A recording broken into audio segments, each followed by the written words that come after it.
Hi, this is the recap for Game 1 of Teacher Champs Round 1. So we have E4, E4, E5, both players developing their pawns. Knight F3, D6 defending the pawn. Knight C3, Miss Fauerbach is really getting her pieces out. We have Mr. Diaz also getting his pieces out. And then D3, Miss Fauerbach is trying to get her bishop out, which is very important, but she blocks this bishop in. We have Knight F6 by Mr. Diaz developing his knight. We have Bishop E2 developing the bishop. We have B6. Mr. Diaz is trying to develop his bishop this way. And then we have castles by Miss Fauerbach, getting her king into safety. Bishop A6 is played. Mr. Diaz is playing it all by his plan. Then we have Bishop G5. This move pins the knight to the queen because the queen is behind the knight. So if the knight moves, the queen will be in danger. And Mr. Diaz moves the knight. Oh no, and Miss Fauerbach spots the free queen. This is a big advantage for Miss Fauerbach. She is right now up 6 points. She's up a queen for a bishop.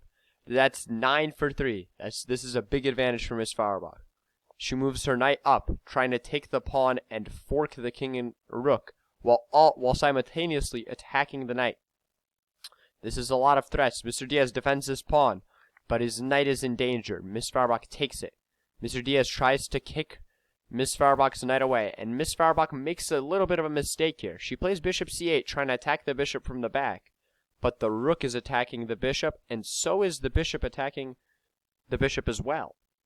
So Mr. Diaz takes the bishop, and then Miss Fauerbach plays Queen H5, a very tricky move, trying to attack this pawn to try to maybe checkmate Mr. Diaz. Mr. Diaz is in a lot of danger here, but he defends. He plays the pawn up to G6. And then Miss Fauerbach takes. She gives away her extra queen. This is a crazy turnaround. Now Mr. Diaz is actually up an extra bishop for one pawn. This is a wild turnaround by Mr. Diaz. Very strong perseverance. We have Miss Fauerbach moving her knight out of danger. We have Mr. Diaz moving his bishop in danger where it's unprotected and the knight is attacking it. This is a very scary place for the bishop. Now Miss Fauerbach plays B4. A very interesting move, trying to push the pawn one more square to make a fork. But Mr. Diaz stops her in her tracks and takes the pawn. Miss Fauerbach tries to kick the knight away, but the knight just keeps on taking pawns. We have rook to C1, saving her rook from danger and attacking the knight at the same time. But Mr. Diaz just doesn't stop taking the pawns. He takes the pawn with the bishop and defends the knight. We then have Miss Fauerbach finally taking the free bishop. The king moves over. Now here the Miss Fauerbach has to save her knight because it's in danger from the king. But she plays H3. And Mr. Diaz could take a rook here, but he opts for the free knight instead. And now Miss Fauerbach takes the knight. This is a bad trade because this is a 5 for 3 trade, so she's getting a deficit of 2 points. Now Mr. Diaz is up a rook and 2 pawns. And look at his pawns.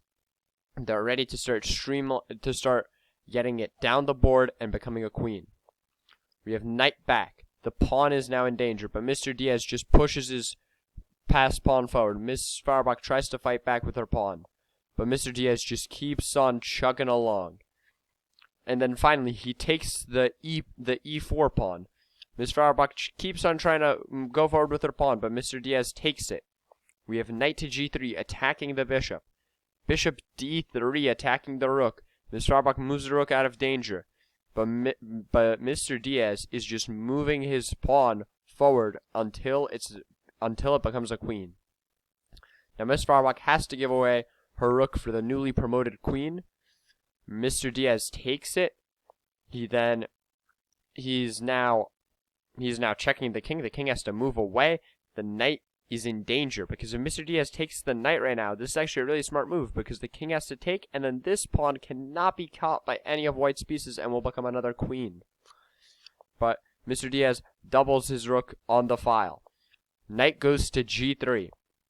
Rook goes to B1. Mr. Diaz is going for the king. He is trying to get Miss Fauerbach's king.